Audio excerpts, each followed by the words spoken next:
Today we're going to do another episode of You Can Make It, and we're going to make that wonderful recipe. It's a great appetizer. It's going to be Szechuan Chicken. You make exactly the same recipe and make a teriyaki chicken just by changing the sauce we're using from Szechuan sauce to teriyaki sauce. So today, two recipes in one. You can make it. As with all our recipes, we'll start with a significant internal application of wine. To make our chicken, I've chosen to use dark meat, which is boneless, skinless chicken thighs. We have about 2 pounds, and it's still a little frozen, which actually makes it easier to cut up. So you just cut it up into slices. Fairly thin, I find, is better because it cooks faster when you're making the appetizer. And then cut it again into lengthwise into some a little bit more match-like shapes, although don't be too fanatical about it. Now that I've got the chicken cut up, it's very important that you put the chicken on a separate plate and thoroughly wash your cutting board. Because chicken has salmonella in it and it can make you very ill, so you want to make sure whenever you work with chicken, you clean whatever you're cutting with and whatever you're cutting on as soon as you finish using the chicken. I'm going to cut up about ½ a cup onions. My friend here just had a few pieces of small onion left, so I'm going to use those. I like to slice them really thin. Don't worry about big rings or anything, just as long as it's thin, because that means it'll cook quickly. That should be fine. Now we're going to laziness, which is the absolute theme of the You Can Make It series, and this wonderful appetizer only has 5 ingredients. You need some oil to do your stir frying in. I bought some bottled Szechuan sauce. Get whichever kind of Szechuan sauce you like, or as I said, you can use teriyaki. The cut up chicken, the cut up onion, and of course I just put the sauce in the bowl. So I started preheating the wok a little bit, and I'm just going to pour some oil into it.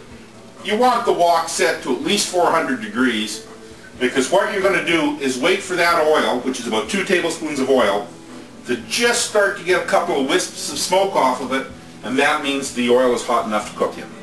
Okay, the normal with cooking in a wok is you do the meat first and take it out with a bunch of vegetables, but we're doing just an appetizer, and you can put aromatics like onion in first and then add the meat.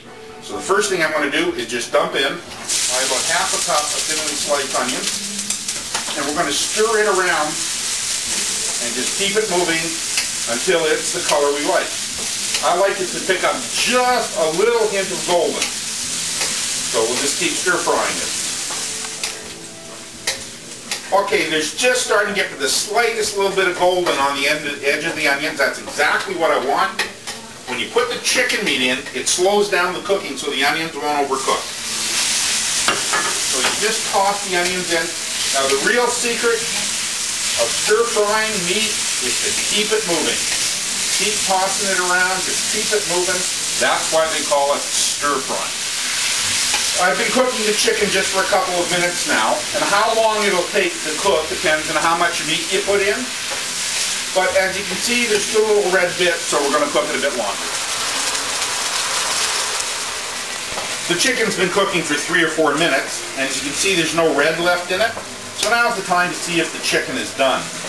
And it's the easiest thing in the world to do. Just pick a thicker piece like that one there, and cut through it.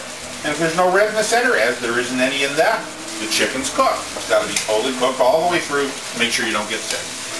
The next part of cooking the chicken is a matter of personal taste. How much sauce do you like on your chicken? Myself, I like a good generous coating all over the chicken, but not letting it pool too much.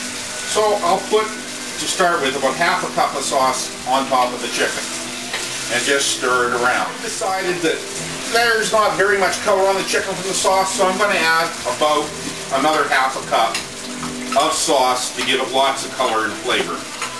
And we'll just give it another stir around again and see how that looks. And here we go. Nice lots of good rich creamy sauce around the chicken, and it's ready to go for our appetizer. All we got to do is plate it up. I'm just going to pour this onto the plate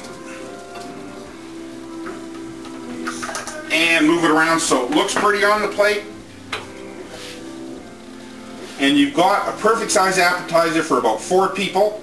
You can sprinkle a little bit of chopped green onion on top of it if you want it to look pretty, which is a good idea. But other than that, you have chicken appetizer, either chicken Szechuan or chicken teriyaki. Today we did Szechuan. Once again, we proved that fine dining requires very little work and you can make it. Bill? Salud.